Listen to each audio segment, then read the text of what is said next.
నుంచి మామూలు dress, slippers, ఓ bag, సంకల dairy. వాడు వచ్చి ఏమంటాడు తెలుసా, నేనేమో బాగా పొగరబోతు. ఎందుకు? ఐటీలో ప్రాజెక్ట్ మేనేజర్. నేను 10 years కింద ఐటీలో project manager, delivery, backup delivery manager, విపరీతమైన, అది TCS లా, ఎక్కడో కాదు. అప్పటికి కారు, ఇల్లు, ఫ్లాటు, వైఫ్, కొడుకు, సెటిల్డ్. నా లైఫ్ 2013లో సెటిల్డ్ నేను, ఇవాళ కాదు, 2013లో సెటిల్డ్ నేను. కాకపోతే తర్వాత అతలాకుతలమైంది లైఫ్ అంతా. అక్కడ వాడు వచ్చి ఏమంటుండే, అన్నా సేల్స్ ఎట్లా చేయాలన్నా అని అడుగుతుండేవాడు. నాకెంత మాత్రం తెలియలేదు తెలుసా. నువ్వు ఏం చేసినావు, నీ బ్యాక్గ్రౌండ్ ఏంటి నేను అడగలేవాడిని. అడగకుండా నేను చెప్తుంటే వానికి కళ్ళల్లో చూసి మాట్లాడాలి, కాన్ఫిడెంట్గా ఉండాలి, ఇట్లా అన్ని సొల్లు చెప్తుంటే 6 నెలలు వాడు నాతో సహవాసం చేసిండు. రోజు వచ్చి అడుగుతాడు సంకల డైరీ పెట్టుకొని, సేల్స్ ఎట్లా చేయాలన్నా. ఆ మళ్ళీ ఎట్లా నిలబడతాడు తెలుసా, వాడు దేవుడు, నిజంగా వాడిని దేవుడే మెచ్చుకోవాలి. ఇట్లా నిలబడతాడు, ఇట్లా అన్న సేల్ ఎట్లా చేయాలి చెప్పనా, ఇట్లా వంగి. మరి ఇక మనము శ్రీకృష్ణుడు, వాడు అర్జునుడు. ఒకరోజు 6 నెలల తర్వాత నాకు 2 సేల్స్ అయినాయి. 6 నెలల నా 2 సేల్స్. వాని సేల్స్ నాకు తెలియదు, ఎందుకంటే నా పొగరు, నా ఒరుడే నాకు వాడిని అడిగితే కదా వాడిని. అసలు నేను ఒకరోజు ఇట్లా మీటింగ్ అయింది, 1000 మంది అటెండ్ చేశారు. నాకు ఇప్పటికి గుర్తు, మ్యారీగోల్డ్ హోటల్లో 2013-14 టైంలలో అయింది ఈ మీటింగు. ఆ మ్యారీగోల్డ్ హోటల్ 1000 మంది అటెండ్ అయితే నేను కూర్చొని ఇట్లా కోటేసుకున్న నా ఫీలింగు, నన్ను స్టేజ్ మీదకి పిలుస్తారు, దుమ్ము దులుపుతా అని ప్రిపేర్ అవుతున్నా మైండ్లో, ఏం మాట్లాడాలని. హైలైట్ ఇక నాకు లైఫ్లో జరిగిన ఇన్సల్ట్ ఏం తెలుసా, నన్ను విలువలే. మంట ఎట్లా మండుతుండే తెలుసా, లోపల పిస్టోల్ ఉంటే 2-3 కాల్చి పారేస్తున్నా ఆ టైంలో.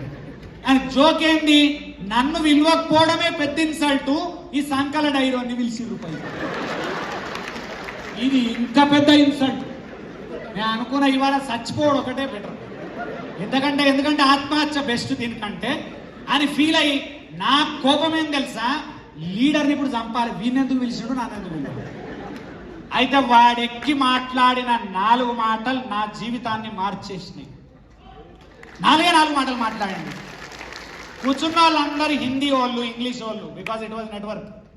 వాడు ఏమన్నాడు తెలుసా, వణుక్కుంటూ వచ్చి ఇట్లా మధ్యలో నిలబడి, ఆ పోడియం వెనకాల నిలబడ్డాడు, నాకు హిందీ ఇంగ్లీష్ రాదు, తెలుగులోనే మాట్లాడతా. First statement.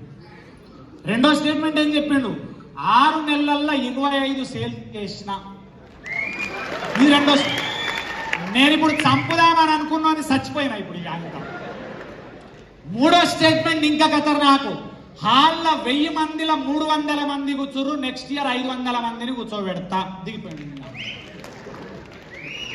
ఇంత చేసిండా, అంత అయింది. ఇక నేను ఆల్మోస్ట్ చచ్చిపోయినా. ఇది ఏమైంది ఆగమ్మ, నా ఎవరిని చంపుడు లేదు ఇప్పుడు, ఇక నేను చచ్చిపోయినా. ఇప్పుడు బయటకి ఇట్లా కాదని ఆలోచించుకుంటా కూర్చున్నా, అంతర్మదనం అవుతుంది.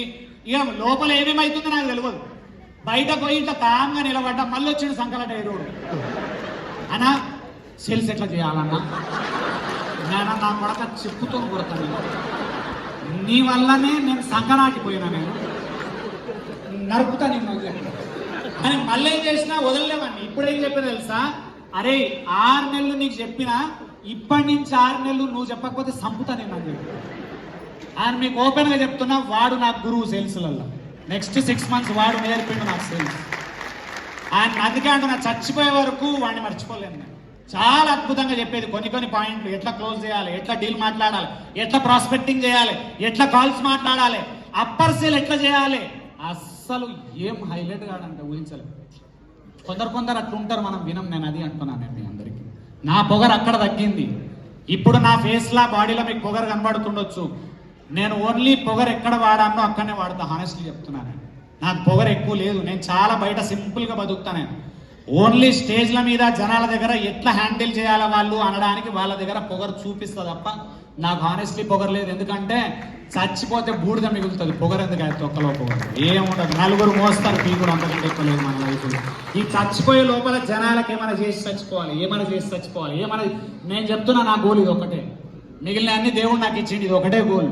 అండ్ ఇట్లాంటి ప్లాట్ఫామ్లల్లో ఇంత అద్భుతమైన ట్రైనింగ్. ఇప్పుడు ఆయన గోల్ ఏంది చెప్పు, ఆయన రిటైర్ అయ్యి కూర్చోవచ్చు, రామాంజనేయులు సరివారు ఖాళీగా రిటైర్ అయ్యి కూర్చోవచ్చు. ఇంత కష్టం. నేను చాలాసార్లు ఫోన్లో అడుగుతా, ఎందుకు సార్ ఇంత కష్టపడతారు 24/7? ఆయన ఏమంటారు తెలుసా, ఈ పాతోళ్ళు సెట్ అయ్యారు కానీ కొత్తగా వచ్చిన వాళ్ళ ఫేస్ చూసి ఎక్కడ ఆగలేము సార్. కొన్ని వందల మంది జీవితాలు మార్చాలంటే చేయాలి చేయాలి చేయాలి చేయాలి చేయాలి చేయాలి చేయాలి. ఇంకొకటి ఎట్లయితే తెలుసా వాళ్ళ సినారియో, ఒక స్టేజ్కి వచ్చిన తర్వాత ఫుల్ ప్రాబ్లమ్స్ నెత్తిల పడ్డప్పుడు ఏమనిపిస్తుంది, ఇచ్చా ఇది ఆపేస్తే బెటర్ అని అనిపిస్తుంది.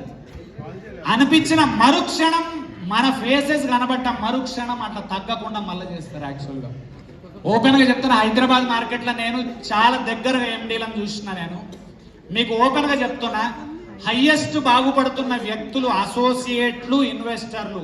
హార్డ్ వర్క్ చేస్తుంది ఎండీలు, హార్డ్ వర్క్. నేను రియల్ ఫ్యాక్ట్ చెప్తున్నా. హైయెస్ట్ హార్డ్ వర్క్ చేస్తున్నారు వాళ్ళు. మీరు అనుకున్నట్టు కాదు, యాక్చువల్గా వాళ్ళు జనాలకే ఎక్కువ పైసలు ఇస్తున్నారు, వాళ్ళ దగ్గర చాలా తక్కువ కట్టు మిగిలిపోతుంది. అండ్ వాళ్ళు కొన్నిసార్లు అయితే బిజినెస్ జరిగితే చాలు